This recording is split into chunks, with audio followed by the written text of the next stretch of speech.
বন্ধুরা, একটা facial paralysis, right sided facial paralysis, এই যে মাসেল স্প্যাজম হচ্ছে right sided due to cold exposure for 3 days, 3 দিন 4 দিন থেকে এরকম হচ্ছে, হঠাৎ হঠাৎ করে হচ্ছে, এখন ঠিক হয়ে গেল, হাতের মাথায় পেলাম বলে ভিডিওটা দেখাচ্ছি পরের পার্টটুকু।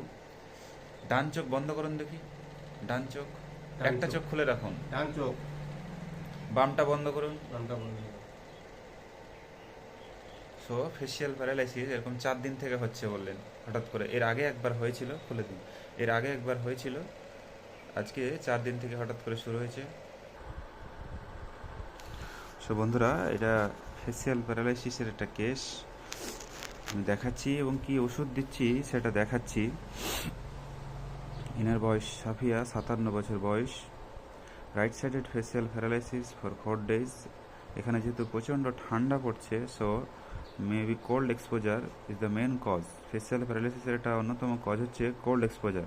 প্রচণ্ড ঠান্ডা থেকে নার্ভ প্যারালাইজড হয়ে যায়। এবং burning urination at close of urination, প্রস্রাব শেষের দিকে হলে প্রচণ্ড জ্বালা করে। এটা 4-5টা মেডিসিনে আছে, বারবারিস ইকুইজিটাম, সারসাপেরিলা, মেডোরিনাম, এগুলোতে আছে। So another symptom of burning urination. এবং পেন ইন ডিফারেন্ট জয়েন্ট, সারা শরীরে এখান সেখানে ব্যথা হয়, ঘাড়ে ব্যথা হয়, কোমরে ব্যথা হয়। যেহেতু রিপোর্ট আমি দেখলাম 11-12 এই ডিসেম্বরের রিপোর্ট, সি রিঅ্যাক্টিভ প্রোটিন বেশি আছে। সো সিআরপি বেশি মানেই due to inflammation in the body, বডির মধ্যে ইনফ্লামেশন হচ্ছে, ব্যথা হচ্ছে, তার জন্য সি রিঅ্যাক্টিভ প্রোটিন বাড়ে। তার সঙ্গে ইউরিনে অ্যালবুমিন আসছে কিছু, ট্রেস অ্যামাউন্ট অফ অ্যালবুমিন অনেকটাই আসছে।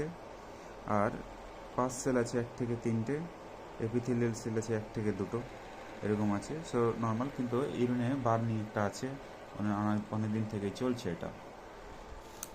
এর আগে একবার 3 মাস আগেই ঠিক একটা রাইট সাইডেড সিক প্যারালাইসিস হয়েছিল, ইউটেরাইন ফাইব্রয়েড হয়েছিল, অপারেশন হয়ে গেছে, হিস্টেক্টমি পুরোটাই বাদ। মায়ের আর্থারাইটিস, জল পিপাসা বেশি, থার্স্ট বেশি, ইভেন অ্যাট নাইট, রাত্রেবেলা এখন এরকম ঠান্ডাতে জল খাচ্ছে গরম করে। হট পেশেন্ট, গরম বেশি, হাতের তালু পায়ের তালু জ্বালা করে, ঘুম ঠিকঠাক হচ্ছে না, ঘাম বেশি, মিষ্টি পছন্দ করে, পায়খানাটা একটু শক্ত হয়, স্টুল constipated, urine burning, can not late, ধরে রাখতে পারে না।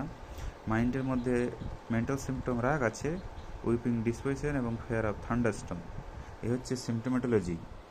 এবং আমি ফেসিয়াল প্যারালাইসিসটা আমি দেখালাম আগে। সো ফেসিয়াল প্যারালাইসিস আমি ওষুধ দিতে চাইছি মেডোরিনাম 0/1 এবং 0/2 বন্ধুরা, এবং কেমন থাকছে আমি পরে তা দেখাবো। কারণ এরকম ফেসিয়াল প্যারালাইসিসের ক্ষেত্রে আমাদের অনেক সময় কস্টিকাম, অনেক কিছু ওষুধ আছে, কিন্তু সিমটম টোটালিটি যেটা ওষুধ আসবে সেটাই দিতে হবে। So treat the patient, not the disease.